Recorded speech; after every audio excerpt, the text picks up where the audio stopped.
Like, it was something even me. Hey, there's the start of the show. Took a bit.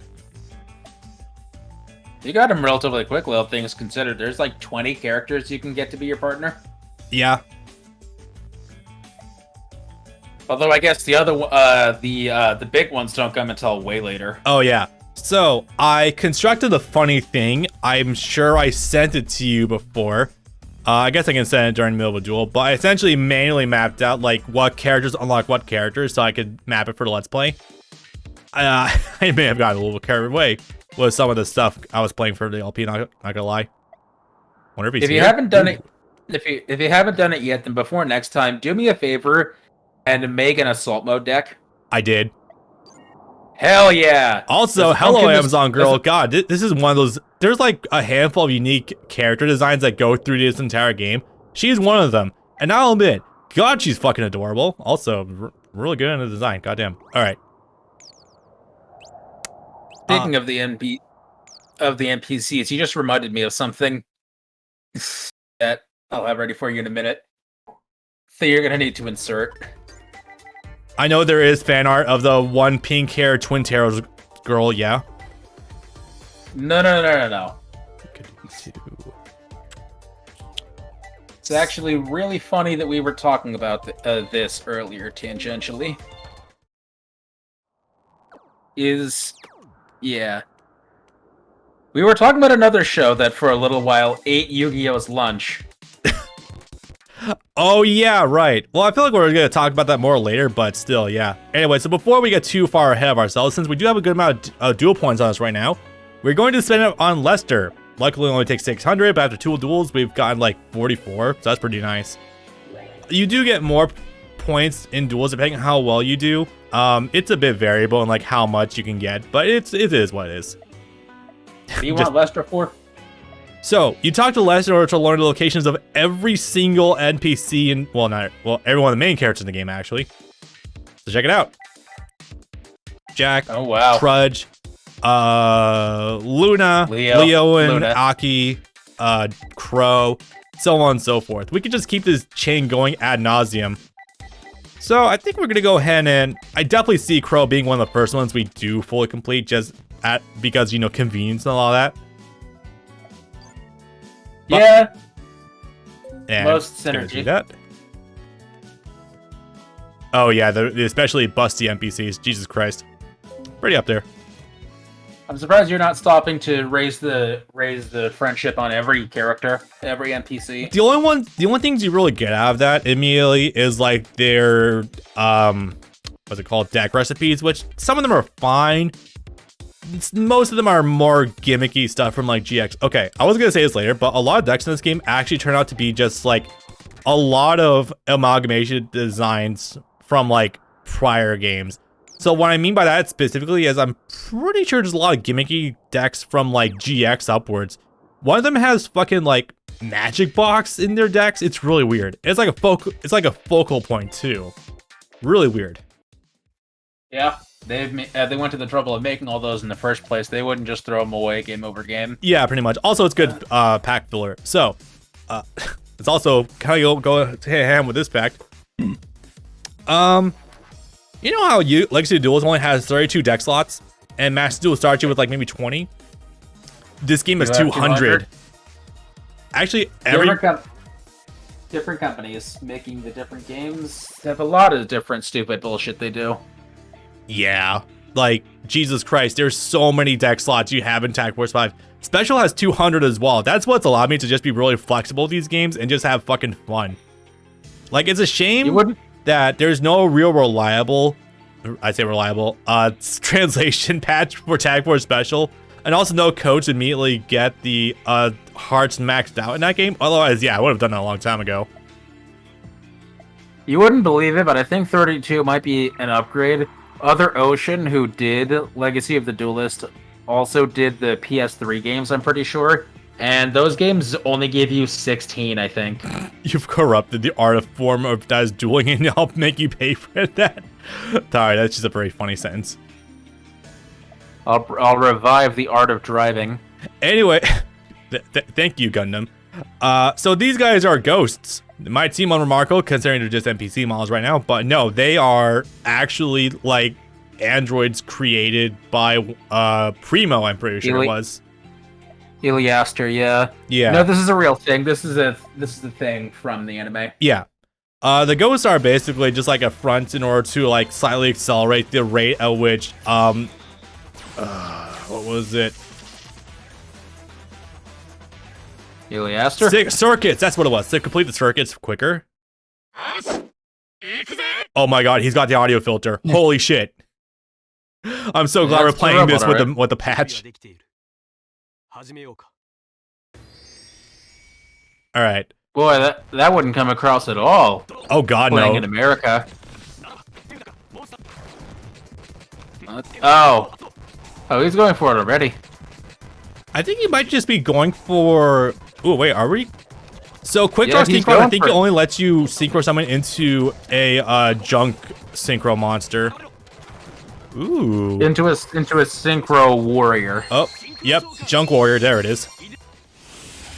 So it's not junk specifically, but if it's a synchro that has warrior in its name, it lets you make one of those.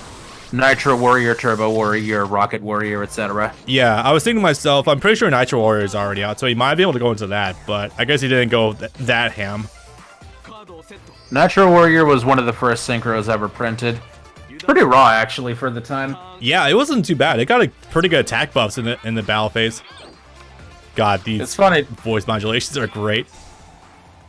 It's funny. Nitro warrior was one of the cards that actually got a misprint, where it was misprinted as wind attribute instead of fire attribute, and that made that printing worth like $1,000 for a card that would otherwise only be worth pennies.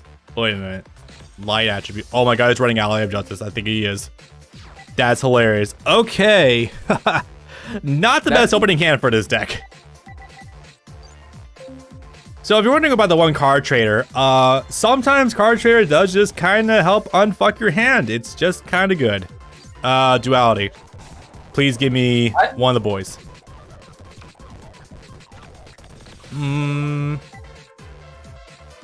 No.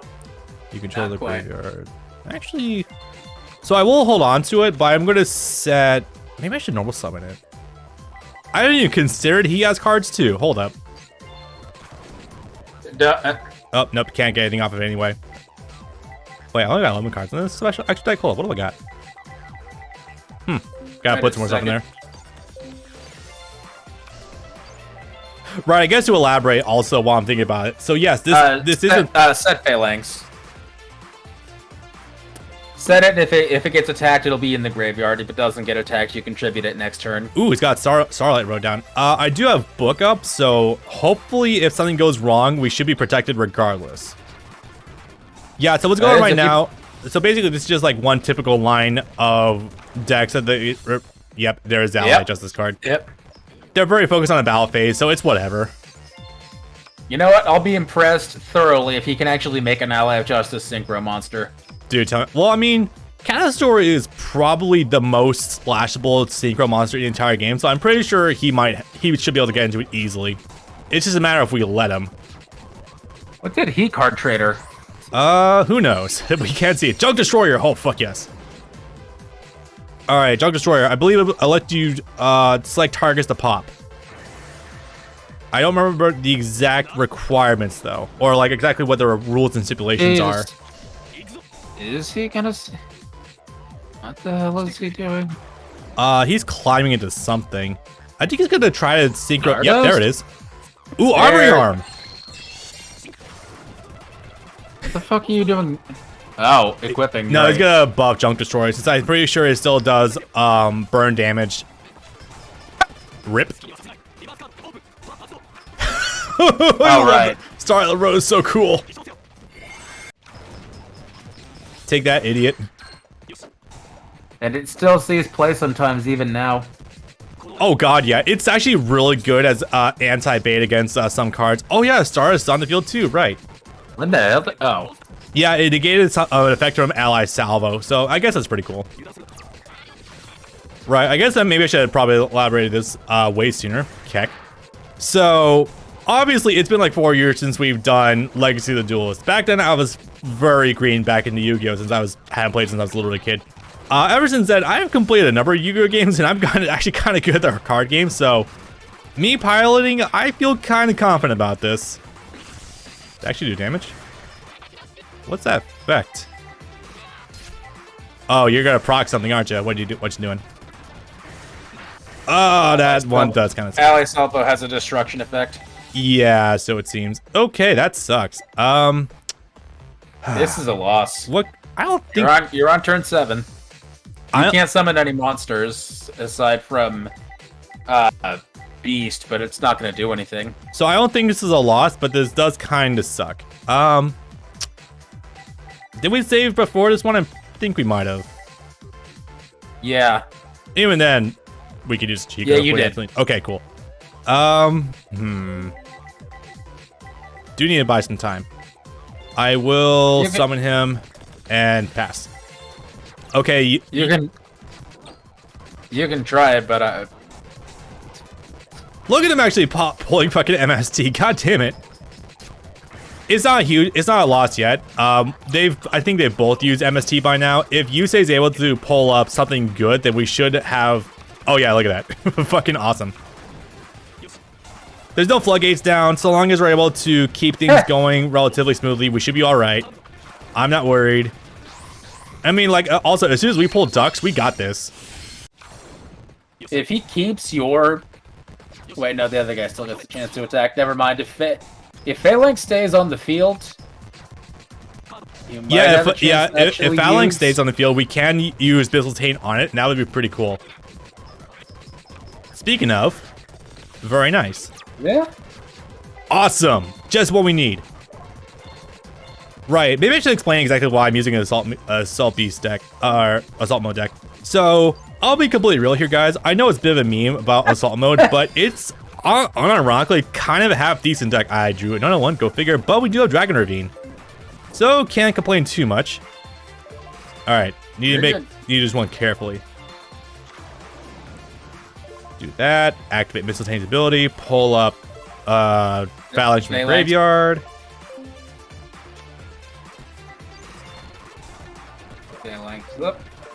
So here's a funny thing. There's a lot of decks in this game that you would initially view as gimmicky, and while it absolutely is the case for the most part, sometimes there are some decks that catch you by surprise, such as this deck, for example. Alright, let me read this really quickly. When this card destroys a light monster by sent to the graveyard, draw one card. This card is a low 4 or lower dark monster. You can... What? Okay. Okay. It was Ally Salvo. Oh, DNA transplant turns all of your monsters into light monsters. Yeah. We're not dead if we just do battle with it straight up. It's when this card destroys a light monster by battle. Okay, so it innately does not have protections. I think attacking Archery might honestly be a better call here. What do you think? Nah, you want to go straight for a Stardust Assault, because Stardust Assault can negate any of his bullshit, and you know there's going to be bullshit coming, because with 2 of them, you know they're going to try to Ally Salvo again. You know what? Yeah, that is a good call. So I was only thinking that for the 500-point difference. Sometimes the 500 points does actually come into play, especially in this time period. He has too many life points remaining for it to be. Son of a whore. Wait, what the hell do you have that's going to be tribute summoned? I'm not even mad. I'm just confused. You know what? Honestly, that was an okay play. Alright, well, as long as Dragon Ravine does not get popped, we should be fine. The unfortunate part is I actually thought you already had... bitch. The unfortunate part is I actually thought you already had Assault Mode activate in face down when you summoned Stardust. We did. It got popped. Oh, it doesn't fucking matter. Awesome. Mostly. Alright, let's see. He unironically used Soul Exchange to get an ally adjusted monster on the field, so I don't feel too bad about this. You know, I think Yusei might actually be a worse partner, because at least Carly kept your field spell when it was forced to be discarded. No, Yusei just threw it away. Yeah, I won't blame him too much over that, considering that he wouldn't immediately get to use that anyway. I'm not upset, but it is still kind of funny. Alright, let's see what we can do here. Get Stardust up, swing. If he's got Mirror Force, we can tell him to go fuck himself. Cool. And let's proceed. You guys can't possibly have any more resources under your belts. Okay, good. DNA transplant again. Okay, cool. Yeah. I guess. To be expected. Debris Dragon. That would be pretty cool if you actually went for some other stuff. Debris Dragon's a pretty cool card. I need to use it more, but it locks you into a Dragon Synchro, and it itself can only pull like a level 3 monster. Which is unfortunate, because it only locks you into like maybe Black Rose Dragon easily, but still. You want a Synchro before the turn's over? Okay, maybe not. I don't think he has anything above level 8 right now. Plus, if you want to go into Shooting Star, that requires a Synchro Tuner, which... There it is. I was waiting for him to get that card. You know what? Totally fine. Even better.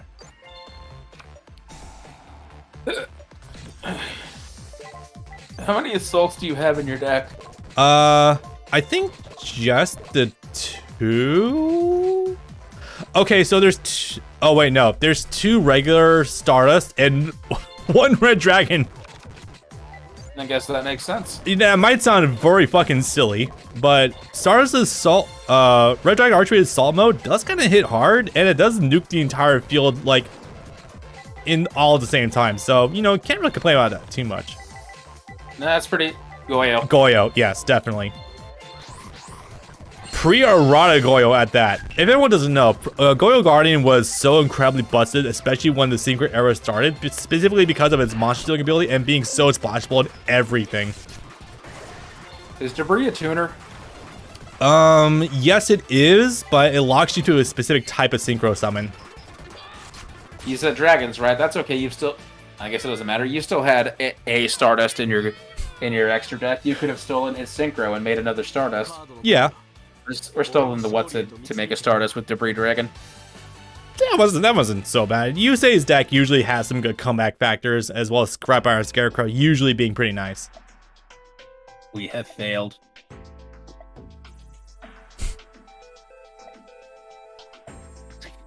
So yeah, Yusei's story is the one that's gonna try to run parallel alongside the main story the most. Basically with the first appearances of the ghost enemies that will appear, as well as having mech lords, but I guess we don't have the mech lords yet. Oh, it looks bad. Oh god. And then Trudge and Mina on the scene way too late, but I guess it is what it is, so whatever. You're doing the reverse of what happened in the anime. The first person to get attacked crash their bike was Trudge. It was Trudge and then Jack and then Yusei. I had completely forgot about that part. Yeah, he ran into him. And then literally the first duel he has, again, Yusei has with a mech lord, Stardust gets sucked down, and he has some pretty hard PTSD after that, which, I mean, I get it, but I mean, alright, maybe we should address that right now. Most of the main bosses in this game are going to be running mech lords, as you could probably surmise. Mech lords, while they are, at the time, considered to be the anti-synchro deck, they're actually kind of bad, and specifically, the exact reason is what happens if your opponent doesn't run synchros? And there's plenty of them. Which is very possible in a lot of decks that are still popular at the time, like Gladiator Beast or Lightsworn. Glad Beast, Lightsworn, Chaos decks are still running around, stuff like that. Oh my god, we're jumping on this early, okay. The cop coming into my room. Yeah, actually makes sense. No knock warrants at all. This is the only cop that isn't a cab. Yeah, absolutely. Trudge turns out to inadvertently be one of the best characters in the show. That's so wild. This is your reminder if you guys didn't already know. This was Yuki's bully in the original Duel Monsters. Yup. This series is in fact like a direct continuation of hey, hello. In the background. Alright, I don't remember what deck Trudge uses though. Fuck. Also, yeah, sometimes if you don't give them stuff for them, they will actually end up pretty cranky, and the reason being is because, well, you gotta manually lift their mood, I guess. Depression is just hitting everyone in this city. Holy shit. Alright, let me... I can't see my partner's deck. You've got a lady for that. There is, yeah. I don't think it matters too much. I'm just gonna go... I don't know, If we're going by the if we're going by the anime, he would have a stall / stun deck. That's what all the cops had. Probably. He's probably got Iron Chain Golem on his deck. I think we'll just try this. Fuck it. Okay. So, at the risk of sabotaging any hopes I ever have of appearing on MBT streams ever, I'm gonna say I usually find elemental heroes to be pretty overrated. But that being said, the adrenaline rush of getting Rainbow Neos on the field is definitely hits unlike anything you can experience otherwise. Yeah. Yeah. Alright, let's go ahead and rock it. Yeah, it turns out Trudge is actually a pretty fucking deep character who's actually kind of fun. Genuinely a caring dude. It's kind of crazy. Some people can redeem themselves. Right? It just takes the death of children to make it happen. Death of children and near Armageddon at the hands of a dark god. And it helps also working underneath a 10 out of 10. I will definitely say that. Oh yeah, these NPCs, they're standing in for the kids that got eaten by the spider. Yep. And also Martha, who also got eaten by the spider. I thought it was retcon. I thought Martha did survive that. So as I understand it, she eventually got spat back out like everyone else whose souls were eaten by the Earthbound Immortals. Oh. But I think no, because they ended up having some of I don't think they kept the children dead, at least. And if they died the same way, then she would have come back too. We're talking about character deaths in 5Ds, and immediately that does immediately make me think of some silly shit in Crash Town, which I do still find to be very fucking funny. So here's the thing. While they were still censoring death in Duel Monsters and in GX, I don't think they did... Okay, no, I'm sorry. I know of at least one death for a fact that 5D's 4Kids did censor, but aside from that, I don't think they did it nearly as much as they did before. The only one I know of for a fact was Misty's brother. So they say he's just sitting in a facility somewhere instead of, being dead from electroshock torture. Yeah, so the wording you gave to me before I started 5Ds is that anytime someone is listed as missing, they are dead. Yes. No, what I'm thinking of is the kid's dad in Crash Town, the one that gets taken into the mines. There's a bit with the minecart chase sequence where the dad jumps onto a lever and is holding onto it. The 4Kids dub it's more funny than anything. It's like they reverse a shot of him losing his grip, so it looks like he's tightening his grip, and then yells back to everyone, "Don't worry, I'll come back for you guys later." And then Callum's just in a state of shell shock for seemingly no reason after that back then. It's almost more tongue-in-cheek. I actually kind of like it. I don't remember. Did he survive, or was that just a death? So it looks like it was supposed to be a death because he was gonna fall a giant fuck-off shaft over finding out when it's Twins 20. But like it definitely looks like he was supposed to have died during that, which is still... Okay, I'm not bothered. I just find it to be hilarious. The only thing that sticks out in my head anymore from the minecart section specifically is the bit that became the meme. Here's the Callan special as he clotheslines someone. That was pretty good. On the minecart. Callan is just a fucking treat across the board in 5Es, which, by the way, yes, he is a partner you can bring in this game who has a story. It's gonna be fucking amazing. Also, I think we might have turn... Yeah, we might have turn 1 Rainbow Neos. Also, hello, Luna. God, your decks are fucking horrible to fight against. Oh my god. I just realized something looking at Luna's model, and that's that her hair, her little ponytail things in the front, those are the shape of the wings of the Crimson Dragon. I never pieced that together, and that's a pretty funny attention to detail. You'll see it when this chapter ends after the duel. Probably. Mass Driver! Oh, no. Yes, please sacrifice that. Biofalcon? I've never seen that before. Oh yeah, that's right. He runs a Stygian deck, or at least like Stygian Seat Patrol. Yeah, that makes sense. Stygian. In truth, he would be a pretty good deck to team up. Yeah, we got a fucking turn 1. Awesome. It would be a pretty good deck to team up with using full power Dat, considering the amount of dark monsters he can cycle, but even still, yeah. Anyway, we got turn 1, yay. The problem with running the Rainbow Neos deck is that you've got to manually draw the dragons, and that can be a huge pain in the dick. But it doesn't matter because we got it.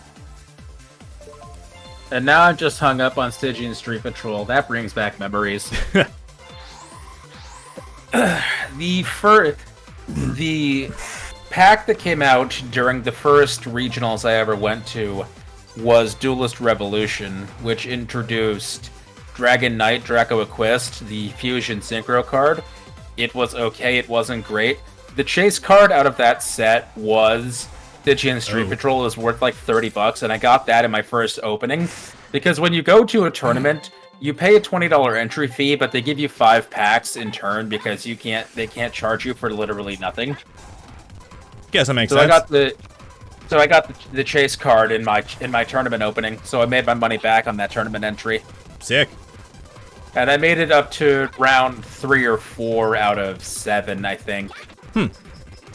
So I did decently okay in late 2010, still running Blackwings.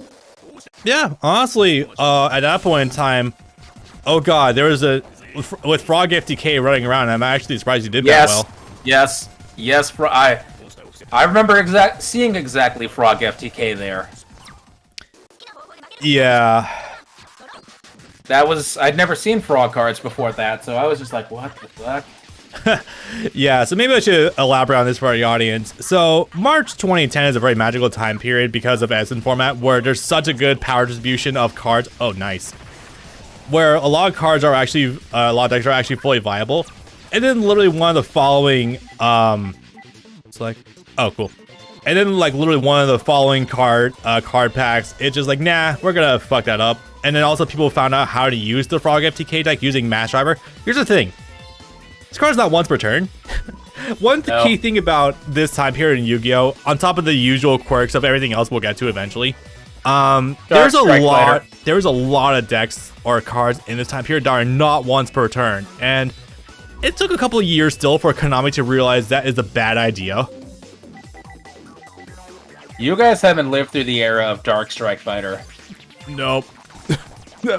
Also, yes, that card is already banned, but this is before the errata hit.